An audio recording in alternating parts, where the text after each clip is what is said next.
Hello வணக்கம். பாருங்கள், நம்ம மாடி தோட்டத்தில் வந்து இன்றைக்கி நல்ல மழை பெஞ்சிச்சா. அதுதான் மாடி அப்படியே ஒரே கூலாகிடுச்சு. பாருங்கள், அப்படியே ஃப்ரெஷ்ஷாக இருக்குது. தண்ணி ஊற்றுனதுக்கு மேலே ஃப்ரெஷ்ஷாக இருக்குது. வெயில் அடிக்கிற வெயிலுக்கு பாருங்கள், பிஞ்செல்லாம் நல்லா தான் வருது.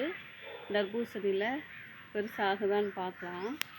பாருங்கள், இந்த பெரிய தொட்டியில் இருந்ததை சப்போட்டா கண்டு நட்டு வச்சேன் பார்த்திங்களா, அது எவ்வளோ பெருசாக வந்துருச்சுன்னு சொல்லிட்டு இந்த தொட்டியில் விதை போட்டுவிட்டு அப்படியே வளர்த்துருச்சு, ஏற்றி விட்டாச்சு. சும்மா கயிறு கட்டியிருக்கேன்.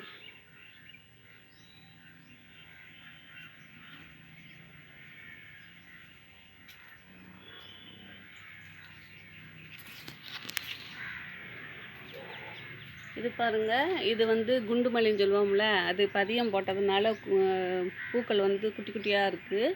இது ராஜமல்லி இன்னும் மலரில்.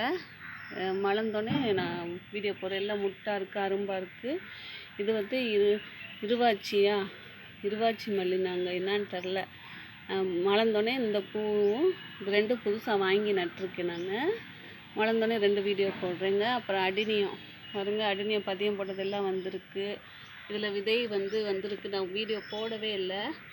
விதை ரெடியானோடனே நான் வந்து எப்படி எடுக்கிறதுன்னு வீடியோ போடுறேங்க. அடுத்து இதில் ரோஸ் செடி, அப்புறம் வந்து இதில் மாங்கன்று இருக்குது, கிரேப்ஸு ஒரு கண்டு இருக்குது. ட்ராகன் பிளான்ட் பாருங்கள் எப்படி இருக்குதுன்னு சொல்லிட்டு. நான் வேணான்னு வெட்டி போட்டாலும் வளர்ந்துக்கிட்டே இருக்குது, பதியம் வந்துக்கிட்டே இருக்குது.